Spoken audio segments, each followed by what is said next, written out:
Seventh day में आदि पर्व, महाभारत के जो 18 पर्व में पहला जो आदि पर्व है उसका अध्याय 127 चल रहा है। और हम ये इस ग्रंथ के गीता प्रेस के महाभारत से क्रम को लेकर के चल रहे हैं। साथ ही साथ श्रीपाद मध्वाचार्य के महाभारत तात्पर्य निर्णय से भी व्याख्याओं को देख रहे हैं। और नीलकंठ चतुर्धर जी जो इस महाभारत पे उन्होंने टीका दिया है उसका भी हम अध्ययन करते हुए चल रहे हैं। चलिए, तो कल हमने जैसे प्रसंग में देखा कि किस प्रकार से भीम को कालकूट जहर दे करके दुर्योधन ने गंगा नदी में फेंक दिया था और वहां से भीम पहुंच गए थे नागलोक में। और जब नागों ने, सर्पों ने उनको डसा तो जैसे जहर को जहर काटता है वैसे ही भीमसेन उठ खड़े हुए और उत्पात करने लगे। और जब उत्पात करने लग गए तो सारे नाग जा करके वासुकी जो कि नागों के राजा हैं, उस सर्प नागलोक के। अब नाग जब हम कहते हैं तो सिर्फ नाग एक ही जैसे योनि नहीं, कई प्रकार के नाग होते हैं, सर्प होते हैं, अलग अलग प्रकार की योनियां होती हैं। तो उनके राजा वासुकी थे। इसकी कथा हमने पहले भी चर्चा की थी, है ना, क्योंकि अनंत जो थे वो चले गए थे तपस्या के लिए और वो भगवान के कार्यों में लग गए थे। तो वासुकी जब अपने नागों से, अपने अंगरक्षकों से पता चला कि कोई बालक बहुत है, इन लोगों ने, नागों ने बताया कि हमने तो उसको डसा, हमको लगा कि वो मृत्यु को प्राप्त होगा, है ना, क्योंकि हमने पहले ही बताया था सर्प कैसे होते हैं, वो ईर्ष्यालु होते हैं, है ना, भागवत में भी वर्णन आता है। तो उनके नागलोक में जैसे ही कोई एंट्री किया तो उन्होंने सोचा कि कोई हमारे लोक में आकर के हम पे उत्पात करना चाहता है, इसलिए उन्होंने क्या किया, इसको, बालक को मारने का प्रयास किया। लेकिन उल्टा ये बालक तो बेहोश से चेत अवस्था में आ गया। तो वासुकी जाते हैं और वासुकी जब देखते हैं इस बालक को, है ना, तो वासुकी के साथ उस समय वहां पे पहुंचे थे एक और नाग, है ना, जिनका नाम है, आप देखो, ये 64वां श्लोक है। पश्यति स्म महाबाहुम भीमम भीम पराक्रमम। भीम के पराक्रम को देख रहे थे, उठा पटक कर रहे थे नागों के साथ। मगर देखा ही था कि कल, है ना, बाल स्वभाव से थोड़ा सा, है ना, बहुत ज्यादा था, हटी भी थे। आर्यकेन च दृष्टा स पृथया आर्यकेन च। अब वहां पे एक नाग जो थे जिनका नाम था आर्यक। क्या नाम था? आर्यक नाग। अब ये जो थे आर्यक जो नाग करके थे, जब इन्होंने पृथया यानी पृथा के पुत्र, कुंती के पुत्र, हमने पहले ही बताया पृथा जो है कुंती का नाम है, जब कुंती के पुत्र भीम को देखा तो उनको समझ में आ गया, है ना, कि ये कौन है। अब उनके शरीर से उनको देखो, नागलोक में भी जो नाग ये सब इत्यादि है, ये भी बहुत ही, ऐसा कह सकते हैं कि कोई साधारण नहीं है, है ना। साधारण इस जो हमारे इस धरती लोक पे जो सर्प है उसके जैसे नहीं है ना, विद्वान है, पराक्रमी है ना, तेज है, ज्ञानी है, इत्यादि है। तो उन्होंने जब देखा तो उनको समझ में आ गया। अरे, क्या समझ में आया? कहते हैं, तदा दौहित्र दौहित्रा परिस्वक्ता सुपीड़ितम सुप्रीत सुप्रीत स्वाम भक्तस्य भवतस्य भवक्तस्य वासुकी स महायसा। क्या कहते हैं? अरे, वासुकी को कहते हैं, ये तो मेरे जो पृथा, पृथा मतलब कुंती, कुंती के पिता कौन है? अगर देखा जाए तो ऐसे तो कुंती भोज है, लेकिन जन्म देने वाले थे सूर्यसेन, जो कि वसुदेव के पिता, है ना, यानी हमारे भगवान श्री कृष्ण के दादाजी, है ना। तो सूरसेन, है ना, सूरसेन थे, सूरसेन के नाना, मैटरनल ग्रैंडफादर, है ना, यही कहते हैं ना इंग्लिश में, नाना जी। तो यानी माँ के पिता के नाना, है ना, कौन थे? ये आर्यक जो नाग थे। अब कैसे वो नाग थे, और ये इस चीज पे आप मत जाइए, है ना, उसके पीछे क्या इतिहास है वो देखना पड़ेगा। खैर, जो है हम बस उसको ले रहे हैं। तो जब पता चला वासुकी को कि अरे, ये तो अब प्राय आप देखोगे, है ना, नाना या दादा लोगों को ना अपने ग्रैंड सन, जैसे हमारे श्रील प्रभुपाद जी भी, है ना, कई बार बोलते थे अपने शिष्यों को कि पिता से ज्यादा प्रेम दादा करते हैं, है ना। तो वो कहते थे कि यदि आपको कृपा और ज्यादा चाहिए तो मेरे गुरु जो शिल भक्ति सिद्धांत सरस्वती ठाकुर है उनसे प्रार्थना करते हैं। ये हम अपने भौतिक चीजों में भी देखते हैं ना, दादा का और नाना का प्रेम ज्यादा होता है पिता से। तो वासुकी अपने नागों से कहते हैं, अब नाग लोक में बहुत नाग मणि इत्यादि हीरे जवाहरात रहते हैं। उन्होंने कहा कि इस बालक को जितने धन राशि की जरूरत है सब दिया जाए। तो आर्यक है, नाग कहते हैं, अरे ये बालक है ना, इसको धन राशि दे करके क्या, है ना, इससे क्या होगा। बल्कि इसको अगर मेरी राय मानी जाए तो इसको कुंड का रस, है ना, एक वहां पे कुंड था नागलोक में, यहाँ पे वर्णन आता है ना, कहते हैं रसम पिबेत कुमारोयम त्वयि प्रीते महाबला, कि इस बालक को इस कुंड के रस पीने दिया जाए। और उस कुंड के रस का महत्व ये था, बलम नाग सहस्रया यस्मिन कुंडे प्रतिष्ठितम, उस कुंड से अगर कोई, है ना, न पीता है, क्या पीता है, रस को प्राप्त करता है उस कुंड के, है ना, तो ऐसा माना जाता है कि एक बार पीने से आपको 1,000 हाथी के बल का, 1,000 हाथी के जितना बल है ना उतना पराक्रम आ जाएगा।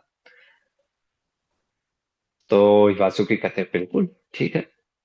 अब हमारे भीमसेन तो बचपन से ही खाने पीने के शौकीन थे, तो उनको जब बोला गया तो कहे बिल्कुल, और जा करके वो एक बार नहीं, दो बार नहीं, ऐसे 10 बार पी गए उस कुंड के रस को, और पीने के बाद वहीं पे सो गए।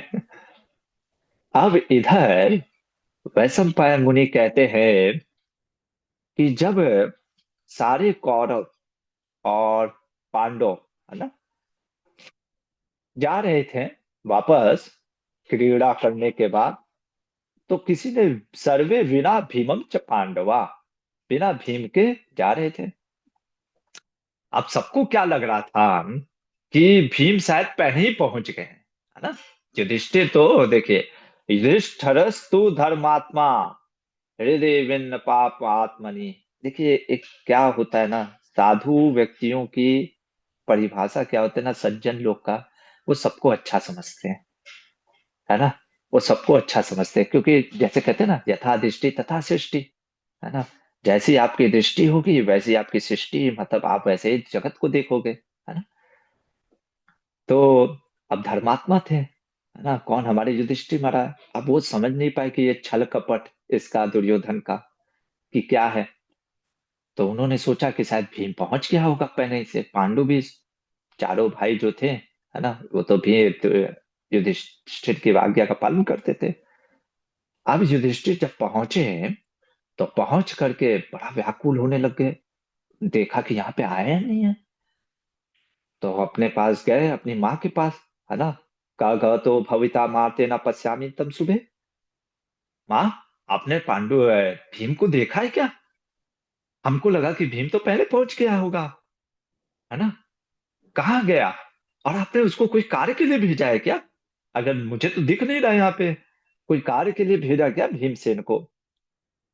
तो जब युधिष्ठिर के इस वाक्य को सुना कुंती माता ने, है ना। हा हेति कृत्वा संभ्रांता, हाहाकार करने लगे। कौन? कुंती, है ना, माँ है ना, है ना। कोई नहीं है, आप सोचो।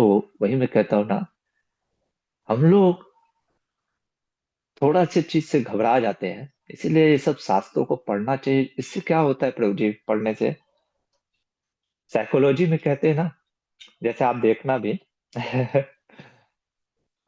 अपना दुख, अगर किसी को पता चले कि मेरे से कोई ज्यादा दुखी है ना, तो उसको अपना दुख कम लगता है। ये साइकोलॉजी एक्ट करता है ना, है ना? कि आपको पता चलता है कि अरे वो व्यक्ति तो मुझसे ज्यादा दुखी है, तो फिर ठीक है यार, मुझसे ज्यादा मतलब ऐसे अंदर माइंड ऐसे वर्क करता है, मुझसे भी कोई बड़ा दुखी है। तो कुंती महारानी के सहनशीलता को और उनके जीवन के कष्ट को देख करके ना, हमको अपना दुख कुछ नहीं लगेगा, कुछ नहीं है ना। अब सोचो, अकेली माँ है, 5 बच्चे हैं, और ऐसे हस्तिनापुर में ठीक है सुख वैभव सब है, लेकिन वो सुख वैभव क्या, जब हर समय मेंटल जो एंजाइटी होता है ना, मेंटल जो प्रेशर होता है, वो इतना हैवी होता है कि फिजिकल जो सुख सुविधा वो, इसीलिए कहते हैं ना भगवान गीता में क्या कहते हैं, यदि आपको 3rd चैप्टर में, है ना, 3रे अध्याय में, यहाँ पे कहते हैं इंद्रियाणी मनोबुद्धि, नहीं यहाँ पे नहीं, एक मिनट हाँ, इंद्रियाणी पराराणे आहु, इंद्रिय परम मना। इंद्रियों से ऊपर होता है मन। मन का जो पावर होता है ना, इंद्रियों से ज्यादा पावरफुल होता है। आपकी सेंसेस अगर सुख भोग भी रहे हैं, पर मन आपका दुखी है ना, तो आपको दुख का ही अनुभव होगा, है ना, क्योंकि मन उससे पावरफुल होता है। तो खैर, उसी प्रकार से जब कुंती महारानी थी, एकदम हाहाकार करने लगती, अरे कहती नहीं, मेरे को लगा तो तुम लोग के साथ है ना, अब क्या करना चाहिए। कुंती महारानी को समझ में नहीं आ रहा था। तब ये युधिष्ठिर महाराज, बाकी भाई ये सोचते हैं कि चलो चल करके तात को बोलते हैं, भीष्म देव को, है ना। और कुंती महारानी कहती हैं कि राजा युधिष्ठिर को, अरे राजा धृतराष्ट्र को संबोध बताते हैं क्या चीजें हैं, है ना। लेकिन युधिष्ठिर महाराज ने विदुर जी को बुलाया। देखो, पितामह भीष्म भी महान है, नो डाउट, है ना। लेकिन श्री व्यास मुनि कहते हैं कि विदुर की दूरदर्शिता मैं आपको इस महाभारत के ग्रंथ से समझाऊंगा। विदुर जी बहुत परिपक्व हैं, बहुत दूरदर्शी। कल कोई प्रश्न कर रहा था ना कि प्रभु जी कैसे किसी के चलन या आचरण को समझें, तो मैंने कहा कि अगर आपको नहीं समझ में आता है तो एक काम करो, आप अपने साथ विदुर जैसा एक व्यक्ति रख लो, है ना। कुछ लोग के अंदर होता है वो क्वालिटी, है ना, खास करके जो एक्सपर्ट होते हैं, माइंड सेट, पॉलिटिकल अवेयरनेस कहते हैं उसको, है ना। जब विदुर जी को बुलाया जाता है तब फिर युधिष्ठिर महाराज सब बात बताने लगते हैं। कहते हैं, क्या बोलने लगते हैं कि अरे, हम्म, पूरा कि कैसे दुर्योधन और ये भीम का आपस में मेल नहीं होता है, हमेशा लड़ाई होता रहता है। दुर्योधन ने ही कुछ किया होगा शायद, है ना चाचा जी, है ना।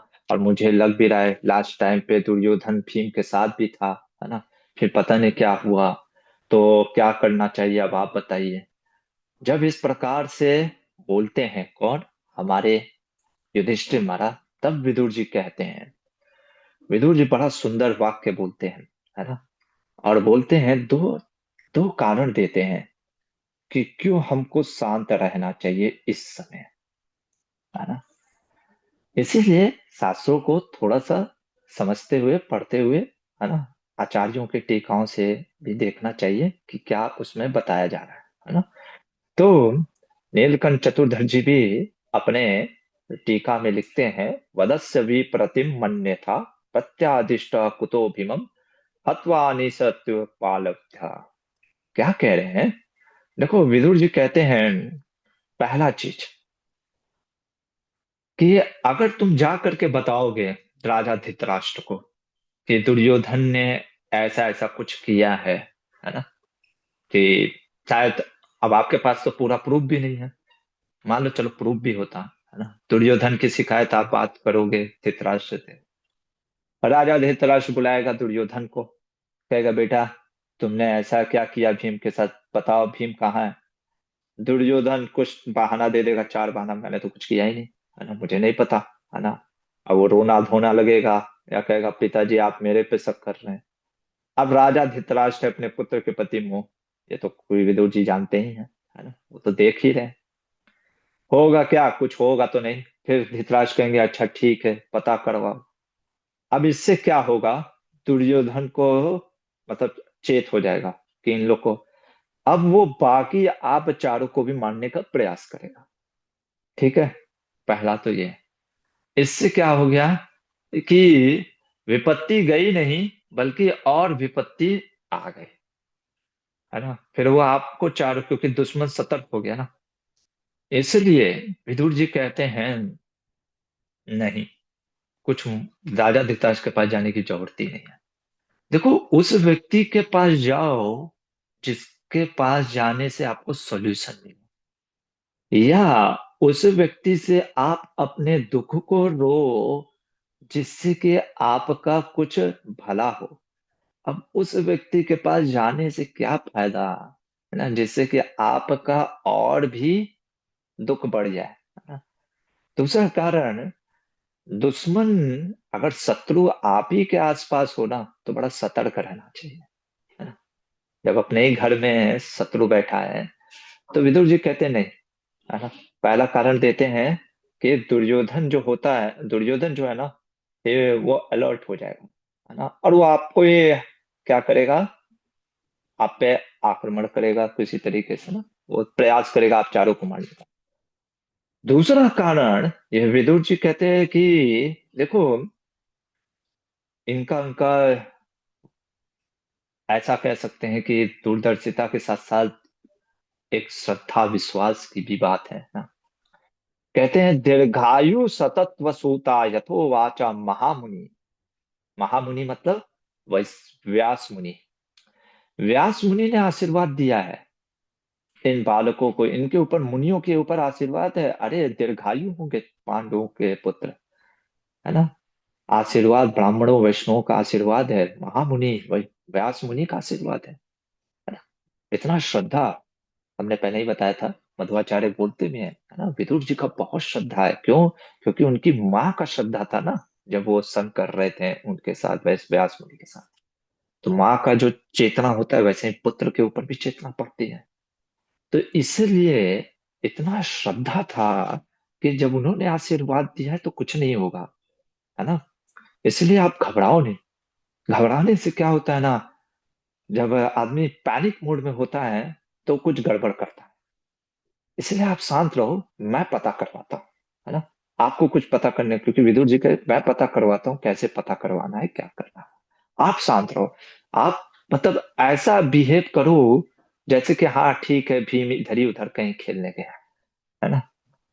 ये चीजें बोलते हैं। तो दूसरा रीजन क्या बोलते हैं, व्यास मुनि के, व्यासास व्यास मुनि के ऊपर श्रद्धा, faith, है ना। तो इन दो कारणों से विदुर जी ने शांत कर दिया युधिष्ठिर और कुंती महारानी को, कहा आप घबराओ नहीं, आएगा। अब इधर क्या होता है, फिर वे सम्पायन जी कहते हैं जो अपना भीमसेन थे वो तो खा पी करके बस सोए हुए थे। जब सो करके उठे तब नागों ने कहा आपने इस कुंड का रस इतना पी लिया है कि 10,000, कितने, 10,000 हाथियों जितना आपके पास बल आ गया है ना। देखिए कह रहे हैं गच्छाया त्वम च स्वगृहं स्नातो, है ना, तुम अब जाओ अपने घर जाओ, है ना, क्योंकि तुम्हारी चिंता में होंगे तुम्हारे भाई और तुम्हारी माता, है ना, इसलिए अब जाओ। और जाने से पहले फिर, है ना, खीर खा करके गए, है ना। और फिर एक नाग ने उनको ऊपर पानी के तट पे लेकर के आए, और पानी के तट के ऊपर लेकर के आ करके तो भीम जो थे पहुंचे अपनी माँ और भाई के पास। तो पूरा चीजें बताया कि ऐसा ऐसा दुर्योधन ने किया था। तो भीमसेन बड़े ताव में आ गए, क्योंकि अभी सबक सिखा के आता हूँ, अब तो 10,000 हाथी का बल भी आ गया है। युधिष्ठिर महाराज कहते नहीं, है ना, चाचा जी ने मना किया है ना, क्योंकि उससे कुछ होगा नहीं, है ना। आप किसको बोलोगे? भीष्म देव को भी बोलोगे तो भीष्म देव भी ज्यादा से ज्यादा शिकायत करेंगे राजा धृतराष्ट्र से, या बुला करके बोलेंगे दुर्योधन को, है ना। पर कोई कुछ करेगा नहीं, है ना, ये विदुर जी को पता था, है ना। बहुत ही शातिर थे ना, शातिर इन द सेंस विद्वान थे, उनको पता है कि कौन कितना एक्शन लेने वाला है ना। कभी कभी कैसा होता है ना, इसीलिए राजा को ना कमजोर नहीं होना चाहिए, लीडर को कभी कमजोर नहीं होना चाहिए, है ना। लीडर, देखो, कई बार लोग कहते हैं कि अरे ऐसा अगर क्रूर राजा हो जाए, हाँ, क्रूर राजा में क्या है कि वो अपने क्रूरता से, अपने जैसे स्ट्रांग व्यक्ति अगर राजा बन जाता है जो क्रूर होता है, तो अपने क्रूरता से लोगों को, क्या बोलते हैं हम, दंड या कह सकते हैं कि प्रताड़ित करता है ना? लेकिन अगर वीक राजा भी बन जाए ना, राजा अगर कमजोर या लीडर कमजोर हो, तो उसकी कमजोरी का फायदा क्रूर लोग उठा लेते हैं, तो वो इनडायरेक्टली वो भी एक तरीके से घातक है ना। तो धृतराष्ट्र बड़ा कमजोर राजा था, कमजोर इन द सेंस, बल से कमजोर नहीं था, कमजोर इन द सेंस क्योंकि अटैच था बहुत, किससे, राजा दुर्योधन से, अपने पुत्र से। तो मना कर देते हैं, है ना। तो युधिष्ठिर महाराज, फिर होता क्या है देखो, वही मैंने कहा ना, नीम के पेड़ को गंगा जल दोगे तो नीम का पत्ता थोड़ी ना आम का फल देने लगेगा। इस स्वाभाविक रूप से ये दुष्ट था, कौन, दुर्योधन, है ना। मतलब उसके मन में इतना द्वेष की भावना था, इतना दुष्ट भावना था। 37वें श्लोक में देखो, भोजने भीमसेनस्य पुनः प्राक्षेप्य दिशम, है ना, फिर से भोजन दिया और फिर से द्वेष द्वेष मतलब उसमें विष जहर डाल करके किसी तरीके से दिया, फिर से कालकूट जहर दिया, दोबारा प्रयास करता है। अच्छा, महाभारत के अनुसार इस बार जो ये दूसरी बार दिया ना, इसमें ये वर्णन कर रहे हैं कि युष्सु जो था वो बता दिया था भीमसेन को। हमने पहले हम और मध्वाचार्य ने एक ही बार का वर्णन किया कि एक ही बार उसने प्रयास किया था। खैर, यहाँ पे दोबारा जो भी है, पर भीमसेन को अब क्या था ना, अब भीमसेन के पास वो बल था, वो जैसे क्या क्या कह सकते हैं, एंटी वेनम था, है ना, पहले से बॉडी में था, है ना। तो अब वो तो काम करेगा नहीं, उल्टा उस जहर को, उनके जो वृक्ष, जो उनका जठराग्नि था ना, बहुत बड़ा था, बहुत बढ़ गया था, है ना। 10,000 हाथी का बल, आप समझ रहे हैं? सिर्फ बल की बात नहीं है, एक हाथी कितना खाना खाता है ना। आपने देखा होगा, अगर नहीं देखा तो कभी ऐसे देखिएगा, है ना। 10,000 हाथी, है ना। इसलिए इनका वृक, इनका नाम पड़ गया वृकोदर ना। भगवत गीता में भी आता है ना, भगवान बोलते हैं, भगवान कह रहा हूँ, वृकोदर करके शब्द आता है ना, पहले अध्याय में भी।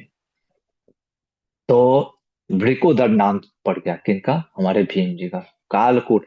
और देखो, जो लोग कहते हैं ना कि नहीं नहीं नहीं नहीं, कर्ण तो बड़ा अच्छा था, यहाँ पे लिखा है, एवं दुर्योधन कर्ण शकुनिश्चापि सौबला, है ना। दुर्योधन, कर्ण और शकुनी, ये हमेशा से बचपन से इनकी मित्र, ये सब जो है ये सब टीवी सीरियल में दिखाया गया है कि पहली बार दुर्योधन शकुनी से मिला था। अरे दुर्योधन कर्ण से पहली बार मिला था वो रंगमंच में, जो एग्जीबिशन मैच होता है, ऐसा कुछ नहीं है। आप देखिएगा महाभारत में, मध्वाचार्य भी वर्णन करते हैं, है ना? ये दुर्योधन कर्ण ये सब एक ही जो थे, क्या बोलते हैं, गुरुकुल में पढ़ते थे सब, है ना। कर्ण, क्योंकि कर्ण का कैसे इनसे मुलाकात हो गया प्रभु जी, अब इसमें महाभारत में तो वर्णन नहीं आता है, लेकिन कर्ण के पिता जो थे अर्धरथी, है ना, जो उनकी माता राधा, ये जो थे, ये आप कह सकते हो कि इनके सेक्रेटरी थे, मतलब कि वो ना रथ को चलाने वाले थे, चैरियटियर थे अपने धृतराष्ट्र के। तो इसलिए इनका बेटा कर्ण भी पढ़ता है, ऐसा नहीं है, अभी हम देखेंगे आगे चल के। लोग कहते हैं कि कर्ण को विद्या नहीं दी गई, सब विद्या था, है ना। वो कुछ ऐसा अनरियलिस्टिक डिमांड करने लगता है, जैसे आजकल लोग होते हैं ना, अपने गुरु से अनरियलिस्टिक डिमांड कुछ चीजें करते हैं और गुरु जी मना कर दें, तो फिर गुरु जी को त्याग देते हैं ना लोग, जैसे कहते हैं कि आज से आप मेरे गुरु ही नहीं है। या गुरु जी को ही त्याग देते हैं, वैसे ही उसने द्रोणाचार्य को त्याग दिया था, उसने कुछ मांगा था जो कि द्रोणाचार्य ने मना कर दिया था उसको देने से। ठीक है, वो देखेंगे आगे चलकर। तो यहाँ पे दिखाता है कि दुर्योधन, कर्ण और शकुनी तीनों मिले थे, है ना, इस बार दूसरी बार जो जहर देने के चक्कर में, है ना। खैर, फिर होता क्या है कि राजा धृतराष्ट्र, है ना, और सोचने लगते हैं कि ये बालकों की शिक्षा और बढ़नी चाहिए। तो उन्होंने क्या किया, धनुर्वेद के जो बड़े विद्वान थे और कुल गुरु भी थे कौरवों के, जिनका नाम था कृपाचार्य, कृपाचार्य के अंतर्गत इन्होंने धनुर्वेदों की ज्ञान देना प्रारंभ किया। अब यहां से जन्मेजय प्रश्न पूछ देते हैं कि ये कृपाचार्य का जन्म की क्या है कथा। कृपस्यापि ममा ब्रह्मन्न सभवम वक्तुम आहसी। हे ब्राह्मण देव, हे वैशंपायन जी, आप मुझे अब कृपाचार्य के बारे में बताइए, ये कहाँ से आए, ये कब से इस हस्तिनापुर में रहने लग गए, और ये धनुर्वेद के विद्याओं को इतना कैसे पारंगत तरीके से जानते थे। इसकी कथा अब हम कल करेंगे, है ना। फिलहाल के लिए यहीं पे रुकते हैं। यदि किसी का कोई प्रश्न है तो पूछ सकता है। हरे कृष्णा। हरे कृष्णा यस प्रभु। नारायण प्रभु। 1 मिनट। हाँ, कौन बोला? कृष्ण। नरेश बात कर। हाँ बोलिए प्रभु जी। प्रभु ये रिलेटेड मैंने 2 लेक्चर पहले पूछा था, ये आईवीएफ के बारे में, नियोग पद्धति से। हाँ, अभी तो कलयुग में आपने बताया कि नहीं है, उसका आपने जवाब दिया क्या प्रभु? सॉरी मैं कि प्रश्न क्या था आपका? प्रश्न ये था प्रभु, जैसे इमरजेंसी सिचुएशन में, या मैं आजकल देखता हूँ कि जिनको बच्चे नहीं होते हैं तो नॉर्मली वो आईवीएफ, इवन बक लोग भी आईवीएफ में जाते हैं, या कृत्रिम साइंटिफिक वे से उन लोग का टेस्ट बेबी जो भी है वो करते हैं। हम्म। तो ये क्या सही है, या उनको जो भगवान ने दिया है कि प्रकृति ने जो वरदान दिया होगा तो होगा, नहीं तो नहीं, तो वैसे ही चलना चाहिए आगे? तो कैसे ये आपको समझना चाहिए इसे? देखिए प्रभु जी, ये सब प्रश्नों के उत्तर ना, ये बड़ा जटिल प्रश्न नहीं, ये बड़ा ये निजी प्रश्न होता है। ये कैसा होता है ना, इसके उत्तर कैसा होता है, इस बात सही और गलत की नहीं है। देखिए सिंपल सा चीज है, प्रकृति का एक नियम जानिए। आपके जीवन में जो कष्ट है ना, वो कष्ट तो आपको झेलना ही पड़ेगा। जैसे सिंपल सा उदाहरण मैं बताता हूँ, इसको ऐसे समझिए, प्रकृति के डेस्टिनी को कैसे। मान लीजिए आपके जीवन में ये लिखा है कि आपके पुत्र के नहीं होने से आपको दुख होगा ना, वो पुत्र होने के बाद भी आपको दुख होगा। जैसे भागवत की महिमा में एक कथा आती है ना, उस धुंधकारी इत्यादि की, अगर आपने सुनी होगी कथा। तो उसको ब्राह्मण, वो जब वो जाते हैं उनको पूछते हैं कि मुझे पुत्र चाहिए, है ना। वो कहते हैं कि आपके योग में, आपके में इतना पुण्य नहीं है, आपको ये दुख झेलना पड़ेगा किसी कारण से। वो कहते हैं नहीं नहीं, मुझे तो पुत्र चाहिए मुझे। तो कहते हैं ठीक है लो। अब जबरदस्ती साधु से कर रहे थे, साधु ने कहा ठीक है भाई, है ना। पर क्या हुआ कि उसको जब पुत्र हुआ, है ना, उसकी पत्नी धुंधकी से धुंधकारी, तो इतना उसको कष्ट हुआ, इतना कष्ट हुआ कि वो छोड़ करके भाग गया। और तब उस दिन उसको रियलाइज हो गया कि भाई, इससे अच्छा तो पुत्र नहीं होता तो भी मेरे को। तो कभी कभी कैसा होता है ना, हम बहुत चालाक बनते हैं, है ना। चालाकी ये करते हैं, हमको लगता है कि हम कुछ साइंस की मदद से कुछ चीजें अपना डेस्टिनी बदल देंगे। नहीं बदलता, है ना। कुछ चीजें आपके में सिर्फ भक्ति करने से, मैंने बताया वो भी एक निष्ठ भक्ति करने से आपका प्रारब्ध बदलता है। और कोई चीज नहीं है, कोई तरीका नहीं है। आप बदलने का प्रयास करोगे ना, अभी हम देखेंगे, है ना, यही सब तो देखने वाले हैं। युधिष्ठिर महाराज भी बदलना चाहते थे। जब उनको व्यास मुनि ने कुछ बोला, तो उन्होंने सोचा कि मैं बदल देता हूँ। और जो बदलना चाहे ना, उसी चीज वही तरीका बन गया और तेजी से बढ़ने का, है ना। तो कभी कभी अब ये करना है नहीं करना है, ये वो जो माताएं हैं और जो उनके हस्बैंड हैं उन पे जाता है ना। कैसे करना है, क्या करना है, that is up to them. But the point is, है ना, the destiny can never be change. प्रारब्ध कर्म चेंज नहीं होता, है ना। वो जैसे भागवत में भी आता है, हर्ष शोक की कथा, चित्रकेतु की कथा, है ना। तो उस समय भी, है ना, जितना पुत्र के होने से पहले दुख था, पुत्र होने के बाद जब उसकी मृत्यु हो गई तो और दुख होने लगे। तो वो दुख का जो काउंट होता है ना, वो वैसा रहता है। अब आपके ऊपर है, आप कैसा दुख लेना चाहते हो। That is up to you. Okay That's Prabhu, okay, Prabhu. Thank you. या हरि बोल। यस नारायण प्रभु। हरे कृष्णा प्रभु, धन्यवाद प्रणाम, जय श्री प्रभुपाद। प्रभु जी, आपने जो बताया कि कर्ण ने कुछ अनरियलिस्टिक डिमांड की थी, तो मुझे उसका वर्णन किया है माधवाचार्य ने। अभी आएगा, अच्छा, अभी अब आया ही नहीं आने है। वाला है। ओके ओके हाँ, प्रभु, अभी हाँ श्लोक। वो एक्चुअली आपने कहा कि कुछ अनरियलिस्टिक डिमांड की, तो मैं वही सोचा था कि ऐसा तो क्या कहा जो द्रोणाचार्य ने फिर। तो जी जी प्रभु, कोई नहीं, अभी, फिर आगे आएगा तो हम वेट कर हाँ लेंगे। हाँ, हरे कृष्ण। जी, हरे अभी कृष्ण, द्रोणाचार्य धन्यवाद का प्रभु। भी कथा आएगा। ओके। हरे कृष्ण प्रभु दंडवत प्रणाम।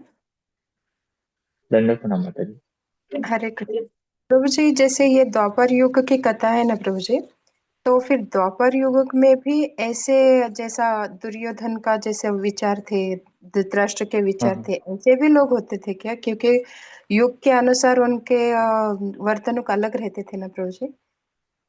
हाँ, होते तो थे, लेकिन लोग तो होते थे। हिरण्यकशिपु का नाम सुना है माता जी? हाँ प्रभु जी, हिरण्यकशिपु वो सतयुग। वो किस लोग, हाँ सतयुग में था ना। उससे हाँ बड़ा टेररिस्ट हुआ है आज तक। नहीं। ये हमारा सोच है, हमको लगता है कि अरे कई बार हम ना बहुत ही, इसको कहते हैं फिल्मी जोन में जीते हैं, है ना। अरे क्या युग था, है ना, सतयुग। अगर आपको देखोगे तो सतयुग में हिरण्यकशिपु था। और हिरण्यकशिपु जैसा टेररिस्ट, अगर नहीं विश्वास है तो सातवां स्कंद पढ़िएगा, है ना। क्या करता था, ऐसा टेररिस्ट आज तक नहीं हुआ है हिरण्यकशिपु जैसा। पूरा 14 भुवन त्राही त्राही करता था।